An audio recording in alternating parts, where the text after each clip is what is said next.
Hi guys! Welcome back to Bona's Kitchen. Today, we will make tuna empanadas.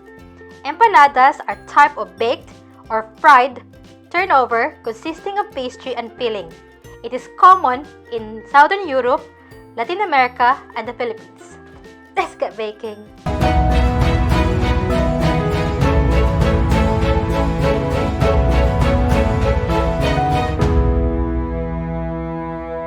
For the dough, we will need 2.5 cups of plain flour, half cup of unsalted butter, 3 tablespoons of white sugar, 1/2 teaspoon of baking powder, 1 teaspoon of salt, and 1/3 cup of cold water.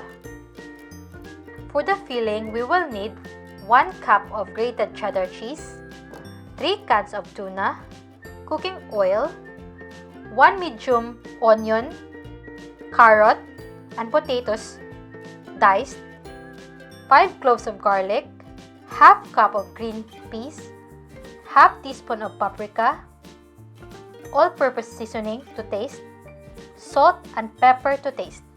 You can also check the full list of ingredients in the description below. In a bowl, add the flour,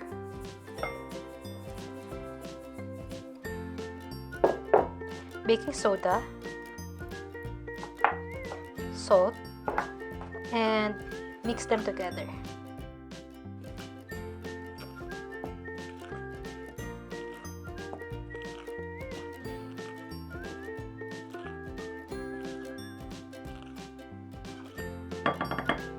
Then, add the butter,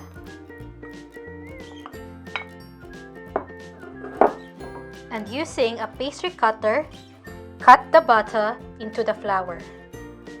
If you don't have pastry cutter, you can just pinch the butter into the flour until you form coarse crumbs.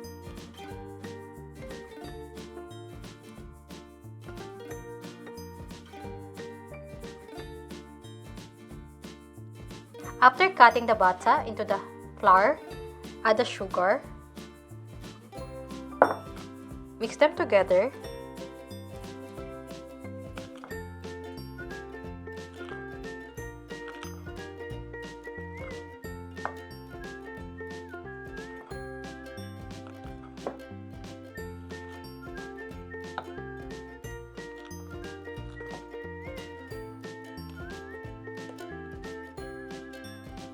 and then add the cold water and mix them until they gather together.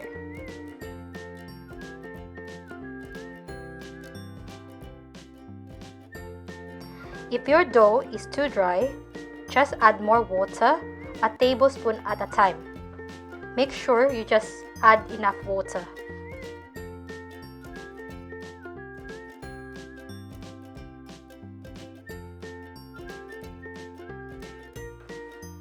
Using your clean hands, gather the dough together.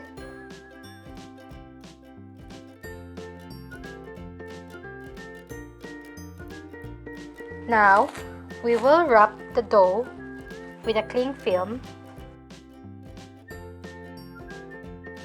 and we will chill this in the fridge for 2 hours. In a pan over medium heat, heat a bit of oil, saute garlic,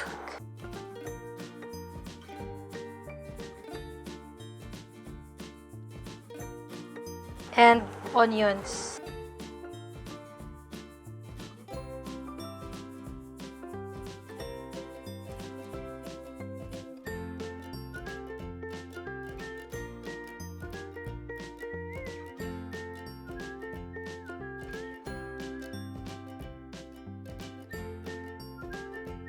Add the potato and the carrots and mix them together.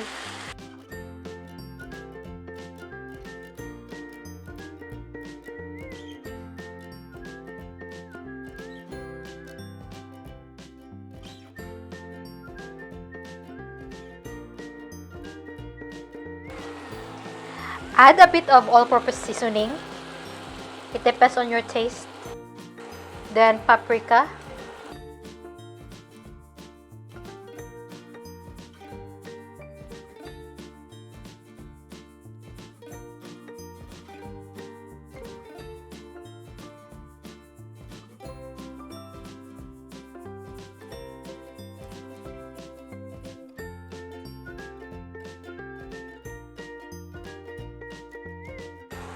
Add the tuna.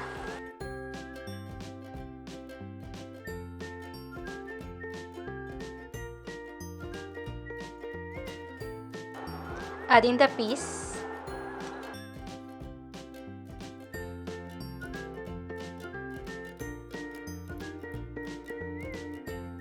Add pepper to taste and salt to taste.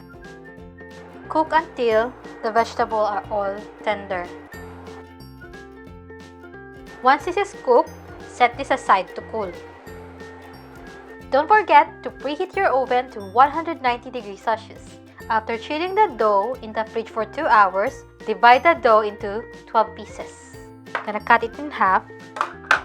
Set aside the other half and shape this one into a log.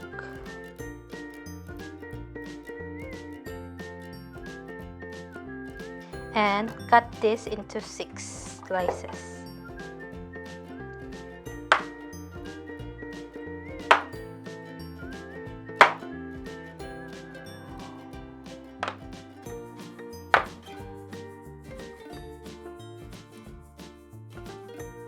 Sprinkle some flour onto the work surface and flatten it using a rolling pin.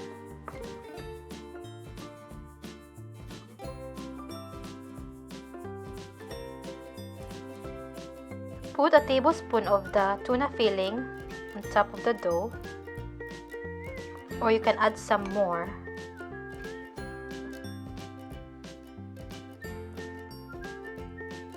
And sprinkle some cheese and cover it.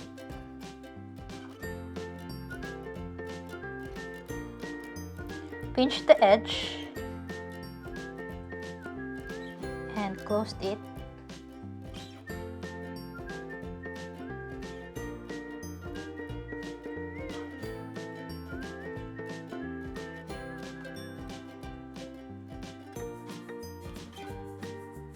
And using a fork, pinch the edge.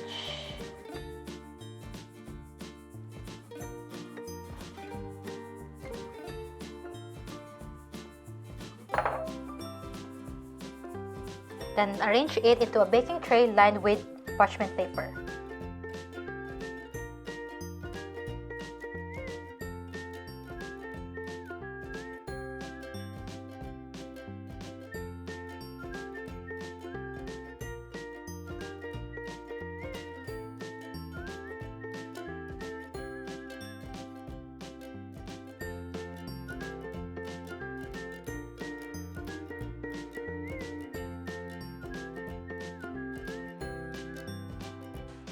If you have loads of tuna filling left, what you can do is you can freeze this in the freezer and you can just reuse it next time you're gonna make empanadas, or just make another batch of dough to make use of this right away.